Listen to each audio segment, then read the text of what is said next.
You know, sometimes people ask me about the funniest moments I had while I was coaching, and most all of them involved Dale Ciciora. This guy could be a stand-up comedian. We were playing over Michigan City one night, and Michigan City always had quick little guards that just scratch and claw and really go after the ball. So we're playing there, and there's some blood on the ball. And the referee carries the ball over to our bench and asks for a towel to wipe the blood off. And Dale Ciciora is sitting on the bench, and he looks up at the referee, and he said, "Ref, they're scratching and clawing and all over our guards." The referee looks down at him, and he said, "Coach, they haven't touched your players." And Dale said, "Then put a Band-Aid on that ball before it bleeds to death." One night we were over at LaPorte, and he got a technical foul. And I was in the locker room dressing the varsity team. And the student manager came in and said, "Mr. Ciciora just got a technical." And I stopped him on the way in. I said, "I heard you had a technical." He said, "Yeah, I just quoting the Bible." I said, "What'd you say?" "Well, they went down to one end, and they didn't call a foul, and they came down to our end, and they did." So he said, "I just said to the referee, the Lord says, he who taketh also giveth away." So Dale he was fun to work with. He was just a ball of fire all the time. Dale and I met the referee. He came over to us, and we were supposed to be able to approve the referees in advance, a year in advance, but Crispus Attucks never sent us a list of officials. So this guy comes over, and he introduces himself, and his name was Cheatham. And I look at Dale, and he looks at me, and he can't keep from smiling, and I'm smiling, and we shake hands. The guy walks away, and Dale says, "If we win this one tonight, we're going to have to earn it."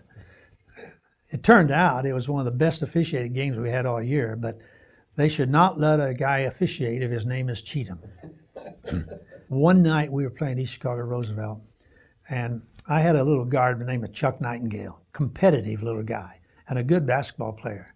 We were playing East Chicago Roosevelt, and it was in the last quarter, and the game was really close. And so Chuck threw a ball away, and I was mad. I jumped up, signaled timeout. Chuck knew that he was going to have trouble when he got to the sideline. So he came over. He was disgusted with himself, and the manager set the stools around, 5 stools, and I was sitting on the bench facing him. And Chuck came in, and he had the middle stool because that's where the point guard always sat. So instead of sitting down gingerly, he plopped down real hard, and the canvas tore, and the stool just folded up, and he just sat flat on the floor really hard.